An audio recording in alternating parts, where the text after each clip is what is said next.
l'énorme poisson a rejeté Jonas sur la plage. Le voilà debout, plein de courage, et il part vers Ninive. Car la petite voix à l'intérieur a crié « Va, va à Ninive, va à Ninive, la grande ville, dis-leur de changer de vie, dis-leur de se tourner vers le Seigneur, dis-leur d'abandonner leurs mauvaises habitudes. »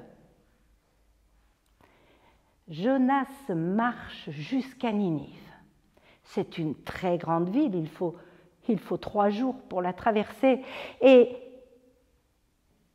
sur chaque place, à chaque angle de rue, ils se mettent à crier « Changez de vie, tournez-vous vers le Seigneur, changez votre cœur, il est grand temps, c'est urgent, tournez-vous vers Dieu, sinon Ninive sera détruite. » Chose incroyable, les Ninivites l'écoutent et on se transmet la nouvelle les uns aux autres. Et même le roi dépose sa couronne. Il veut changer de vie et il ordonne à tous ses sujets de se vêtir de jutes toutes simples, de mettre de la cendre sur sa tête en signe de pénitence. Et Ninive se calme, Ninive s'apaise. Jonas, lui, monte s'installer sur une petite colline à l'est de la ville. Là, il ramasse quelques branchages et se construit une cabane, parce qu'il commence à faire vraiment chaud et que dans sa petite cabane, il est bien.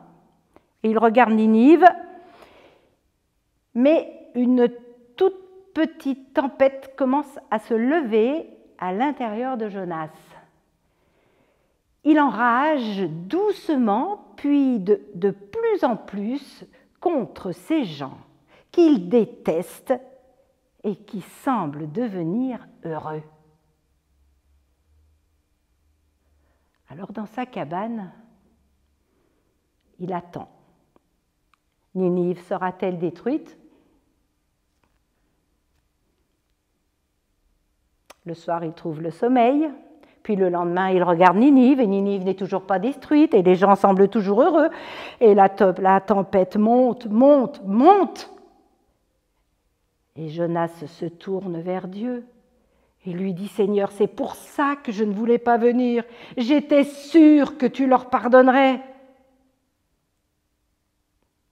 Mais le vent chaud souffle de plus en plus fort, et même le sable du désert qui approche. Et le soir, Jonas s'endort.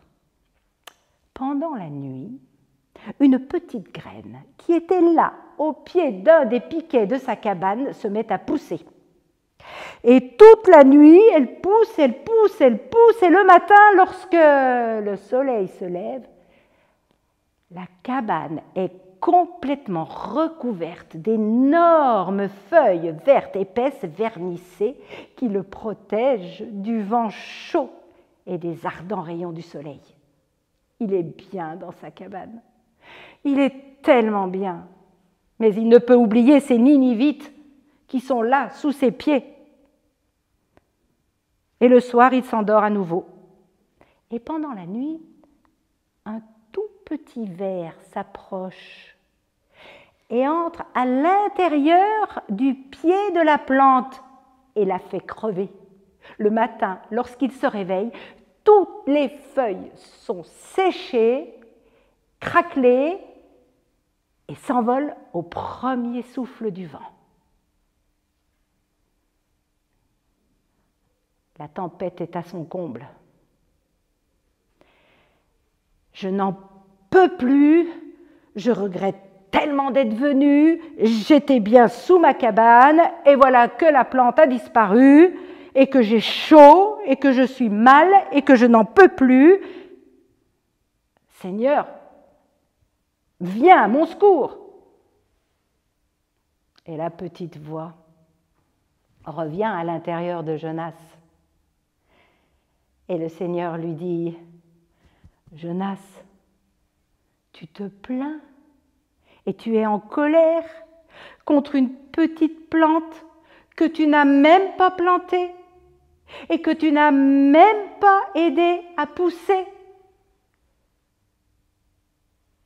qui a poussé en une nuit et qui est morte en une nuit. Tu n'as rien fait pour elle. Et moi, le Seigneur, le Dieu de la vie, comment pourrais-je ne pas être bouleversé par ces hommes, ces femmes et ces animaux-là qui habitent à Ninive, qui ne connaissent ni ce qui est bien, ni ce qui est mal?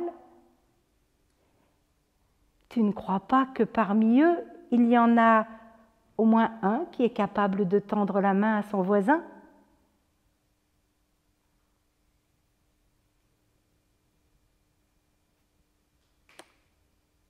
Dans la Bible,